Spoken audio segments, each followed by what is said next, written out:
Welcome back. And now for the news in detail. Pakistan's Prime Minister Imran Khan says the annexation of occupied Kashmir by India is a fatal mistake that will backfire. He was addressing the Azad Kashmir Assembly to mark the Kashmir Solidarity Day. More in this report. For over 70 years, people of Kashmir have been subjected to inhumane treatment at the hands of the Indian government. A climax of sorts came in August when India unilaterally annexed the occupied valley, leaving the world in shock. Addressing the AJK Assembly, Khan stressed India's unilateral move to annex Kashmir would eventually lead to its independence. अंग्रेजी की term है fatal mistake. 5th August was a fatal mistake and Modi cannot back down now. He did this to get a big mandate in the elections. He campaigned against Pakistan and promoted Hindutva ideology.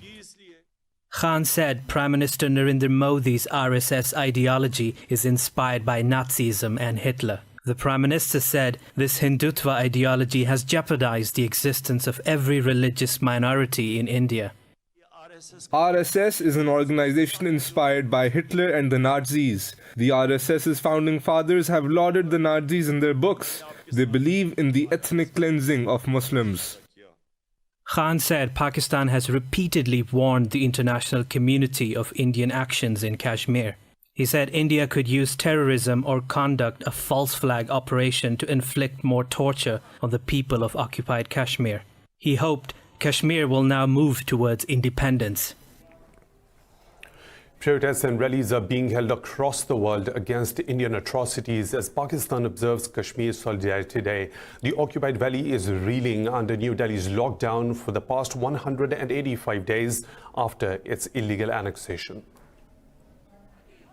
Protesters, including women and children, gathered outside the UN office in Islamabad, highlighting the Kashmiris' plight. They handed over a resolution to the UN's resident coordinator demanding prompt and decisive action to end India's lockdown of the valley. Human chains are also being formed at Kohala, Mangla, Holar and Azad Patan points linking Pakistan and Azad Kashmir. Civil society and activists are holding demonstrations in Bangladesh and Brussels against Indian occupation. The Pakistan High Commission in France has inaugurated an exhibition of artworks in solidarity with Kashmir. Pro-freedom politicians of Indian-occupied Kashmir have thanked Pakistan for its support and highlighting the issue globally.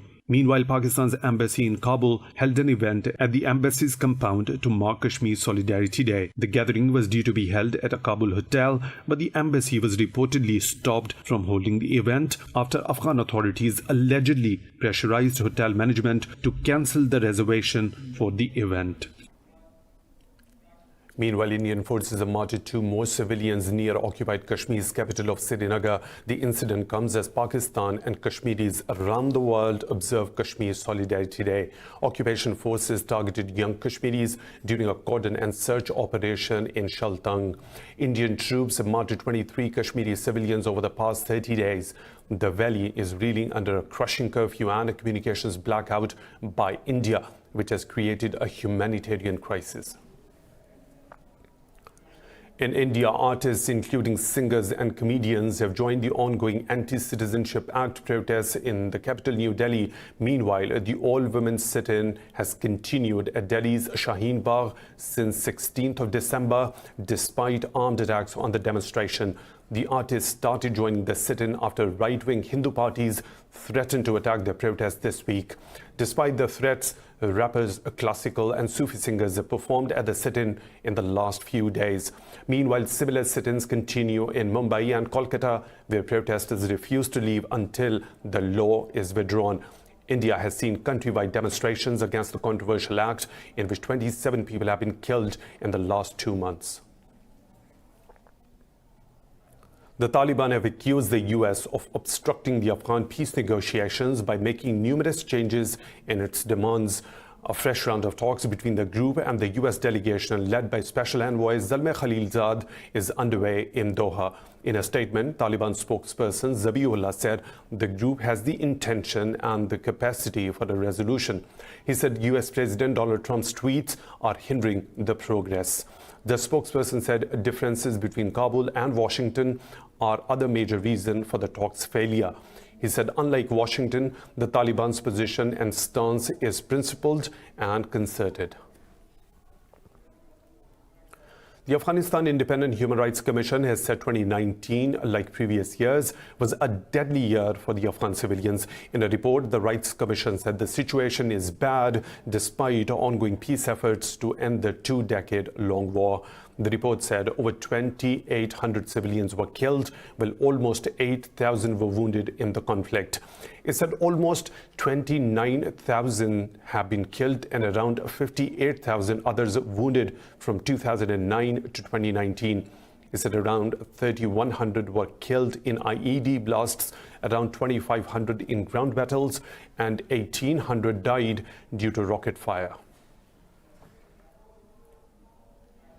Iran says the US has taken the option to negotiate off the table after killing General Qasem Soleimani. Defense Minister Brigadier General Khatami said the US was talking about military action against Iran, but there's no trace of those claims today. In a statement, Khatami said Iranians gave the soft response to the US through protests and a hard reply was given through the missile attacks. He said the US now knows how Iran will respond to another mistake. He said Iran is the most independent country in the world, and this is the reason Washington has a deep animosity with it. US President Donald Trump has pledged to end the war in Afghanistan and bring all American troops back home. Speaking at the State of the Union address, Trump said America's enemies are on the run, its fortunes are on the rise, and the future is blazing bright. This report has the details. During his 90-minute long speech, Trump reunited U.S. Army officer Sergeant Townsend Williams, deployed in Afghanistan, with his family. It is also not our function to serve other nations as law enforcement agencies. These are warfighters that we have, the best in the world, and they either want to fight to win or not fight at all. We are working to finally end America's longest war and bring our troops back home. Trump also reiterated his call to Iran to abandon its pursuit of nuclear weapons and accused Tehran of spreading terror. Trump's address became a shocking display of U.S. divisions as House Speaker Nancy Pelosi ripped up her copy of the speech on live television. Meanwhile, reacting to Trump's speech, Democratic Governor of Michigan, Gretchen Whitmer, attacked the Republican Party on health care. In her speech, Gretchen said Democrats are trying to make U.S. health care better, while Republicans are trying to take it away from every American. Pete Buttigieg has taken a marginal lead in the first batch of results from the Iowa Democratic Party caucus. The party released the partial result after a delay of 21 hours. The results showed Buttigieg has won 26.8% of the state delegate equivalents, while Bernie Sanders is second on 25.2%. Elizabeth Warren is third on 18.4% and Joe Biden fourth on 15.4%. The data from 71% of precincts showed the centrist Amy Klobuchar is fifth on 12.6%. Meanwhile, President Donald Trump won a landslide victory in the Republican Party Iowa primary. Israeli aircraft have bombed a number of locations in the Gaza Strip. The Israeli army claims it hit targets belonging to Hamas's military wing in retaliation to rockets fired from the area. No casualties have been reported by the Palestinian Ministry of Health. This is the fifth time in a week that Israeli warplanes have targeted the Gaza Strip. Tensions between Israel and Palestine have been rising since US President Donald Trump presented his Middle East peace plan. The United Nations says it is committed to a two-state solution to the Israeli-Palestinian conflict. In a meeting in New York, Secretary General Antonio Guterres said the organization aims to resolve the conflict on the basis of pre-1967 borders. Guterres said the body supports resolutions, international law, and bilateral agreements made throughout the years to end the conflict. He said resolving the Israeli-Palestinian conflict remains key to sustainable peace in the Middle East. Meanwhile, a draft Security Council resolution has condemned an Israeli plan to annex its West Bank settlements. The draft text circulated by Tunisia and Indonesia gives some members disapproval of the US President Donald Trump's peace plan. Diplomats said negotiations on the text will likely begin later this week.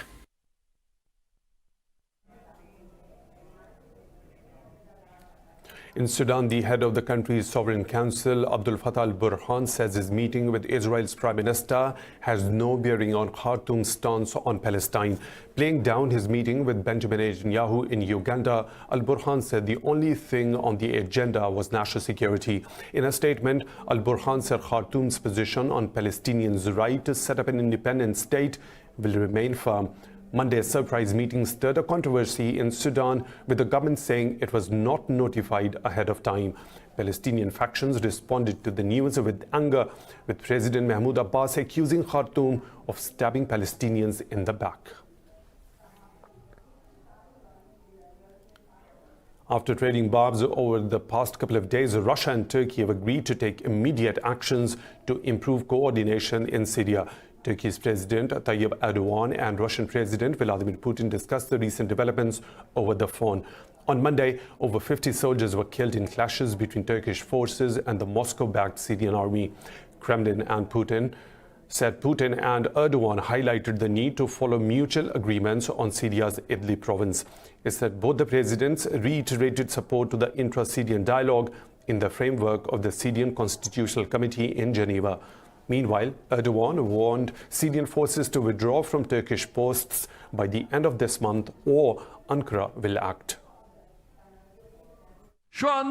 At the moment, 2 of our 12 observation posts are behind the regime's lines. We hope that the process of the regime pulling back behind our observation posts is completed within the month of February. If the regime does not pull back during this time, Turkey will have to do this job personally.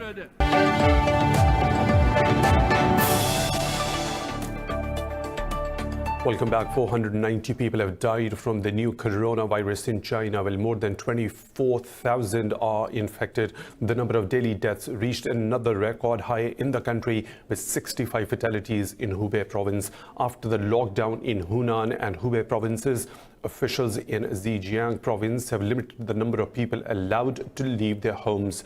The virus continues to spread, with Singapore, Malaysia and Thailand reporting new infections in people that have never been to China. Meanwhile, 10 people on a cruise ship quarantined off the coast of Japan yesterday tested positive for the disease. But the World Health Organization continues to insist that the outbreak is not a pandemic. We are not in a pandemic. We are at the phase where it's an epidemic with multiple foci, and we will try to extinguish the transmission in each of these foci. China's National Health Commission says almost 900 people earlier diagnosed with the new coronavirus have recovered after the treatment. Now, moving on to Taiwan and Vietnam and Saudi Arabia have reportedly a bird flu outbreak. This comes as the world struggles to contain the spread of deadly China coronavirus.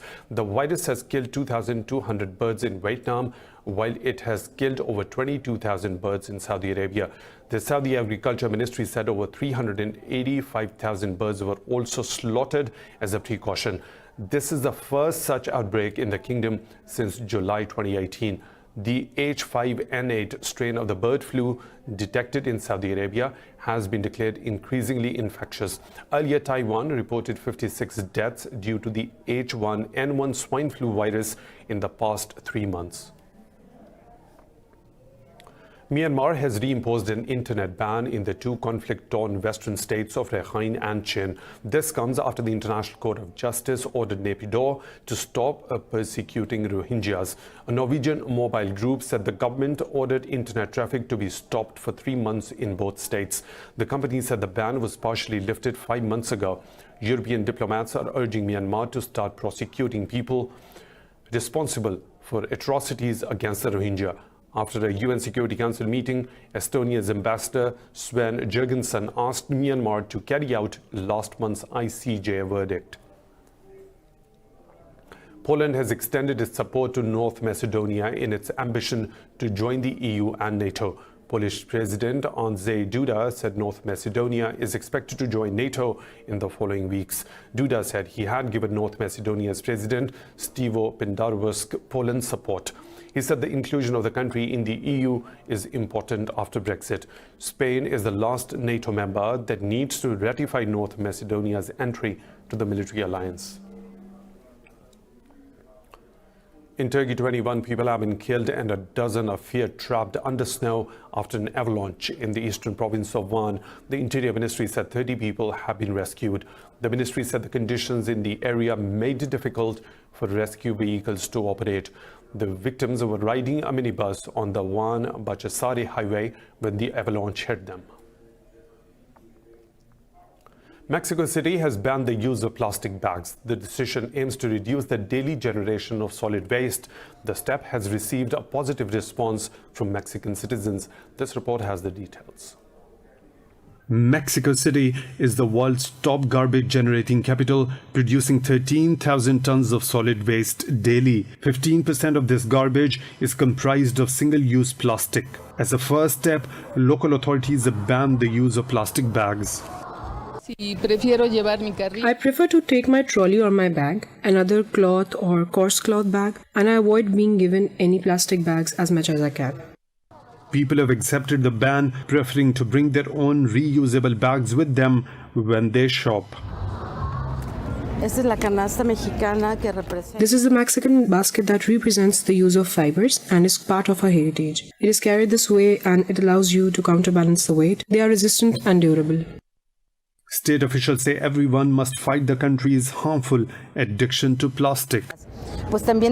We also need to re-educate ourselves. And the way to re-educate ourselves is to look back to the origin. And this beginning is full of richness and proposals made by the original peoples.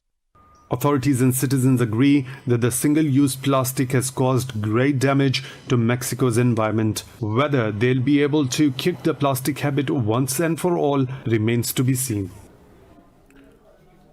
Google says due to a software glitch in its photo app, some users' private videos were incorrectly exported to strangers. The tech giant apologized and said the underlying issue has been resolved. Google said it conducted an in-depth analysis to help prevent this from happening again. It said less than 0.01% of those who use the takeout tool may have encountered the bug. The company said the glitch affected users who exported Google photo content in November last year.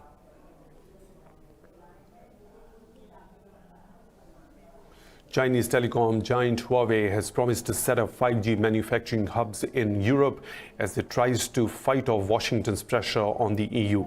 Huawei said the telecom company is more committed to Europe than ever before. Huawei's top executive in Europe, Abraham Liu, said politically motivated suspicion doesn't address the challenges ahead. Liu urged Europe, the US and China to talk about collaboration and common rules. This comes days after the EU said member states could ban telecom operators deemed a security risk from critical 5G infrastructure. In Italy, an exhibition of ancient footwear is celebrating Roman-era art of this shoe alongside contemporary fashion. The show in the Italian city of Florence promises to satisfy the curiosity of anyone interested in shoes, ancient or modern. Have a look at this report. Massive feet in marble and bronze and the remnants of destroyed statues of gods and kings have been brought together at Florence's Palazzo Pitti. Each foot is carefully enmeshed in crepite sandals fastened with an intricate web of laces covering the foot. Exhibition carries 80 pieces of sculptures, urns and sandals, some on loan from international museums. Here you can see the shoes that were worn by Liz Taylor in Cleopatra or Russell Crowe in Gladiator. All of them were made by the shoemaker Pompey in Rome, who is the world leader in the manufacturing of this type of shoe.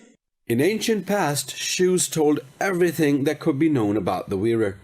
In the ancient world, footwear was an instrument for passing from one phase of life to another, from a young woman to a married woman. It was also an instrument of work. The show will run until April 19th.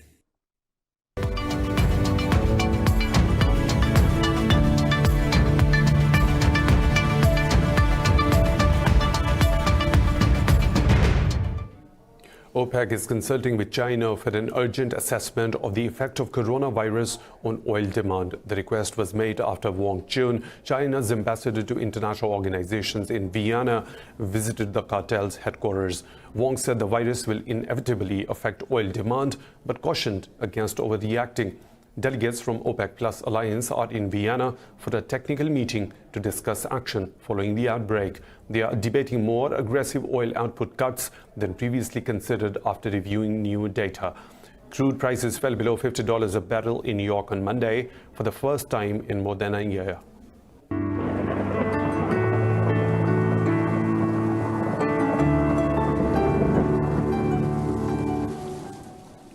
Another weather situation from around the globe.